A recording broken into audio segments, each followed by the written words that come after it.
Hi, my name is Hiam, and I'm the director of Awake Zion.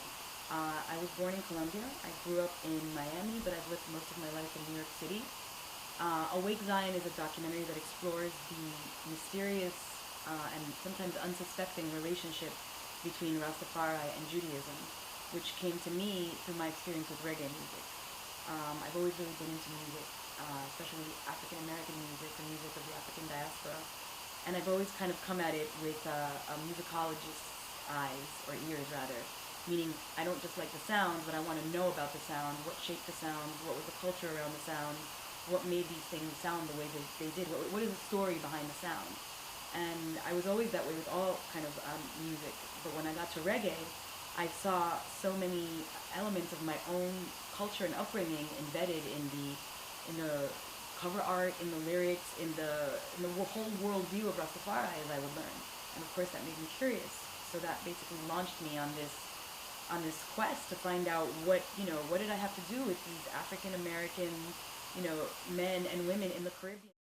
So what started as a question about how these two cultures are related, it was kind of almost a scientific question, I guess, or an anthropological question, became somehow a more spiritual quest for me. I was really looking at first to where the connections happened, and I found some things, but more importantly than anything I found, on a scientific level, in a deep place in my soul, I understood that this quest was about unity and commonality between cultures. Because it talks about Zion. And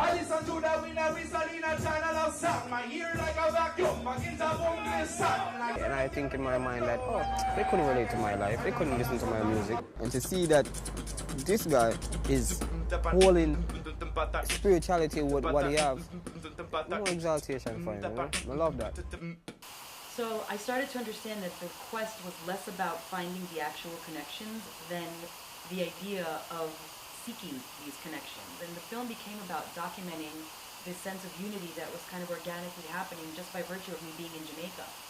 This sort of white Jewish girl had no business being in these very religious Rasta camps. At first, when I got there, I felt the difference and I felt the otherness of myself there.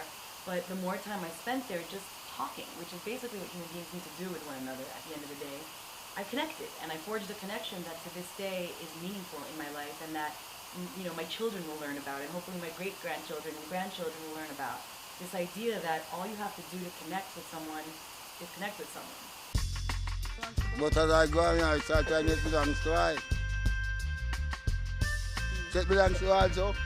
So both of us are the same? Alright, that's it, that's it. Since your mind is loyal. As cultures, we're so segmented, and we're taught to be segmented. I grew up as a Jew thinking, we're the chosen people. But my film taught me that, everyone's chosen.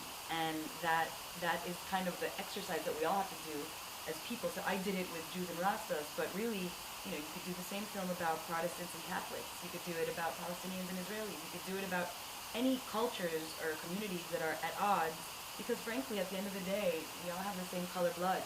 We all breathe in and out the same way. We all wake up and go to bed. We all live and we all die. And that's what we have in common as people, and that's fundamentally what we need to nurture and look at, as human beings on this planet, and certainly as artists.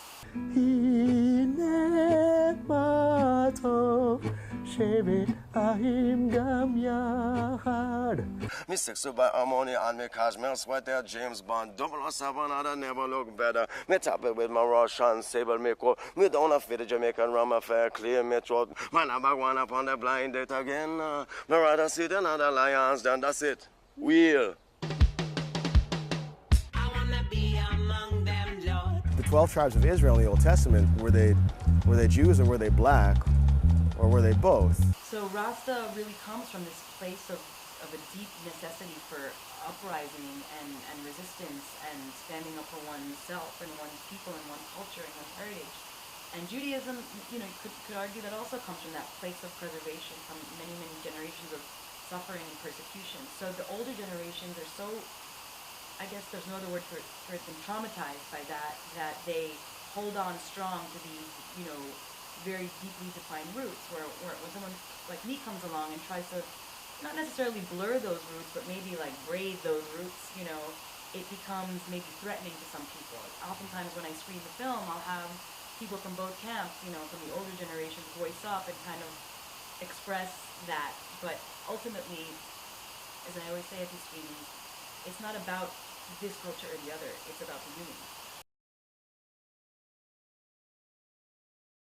I'm Monica Hiam. Thank you for watching my segment on MyBlock TV, and for more information or to watch the film, you can visit the website at awaytozion.net, or you can visit iTunes, Amazon Prime, Google+, Xbox, and Vudu.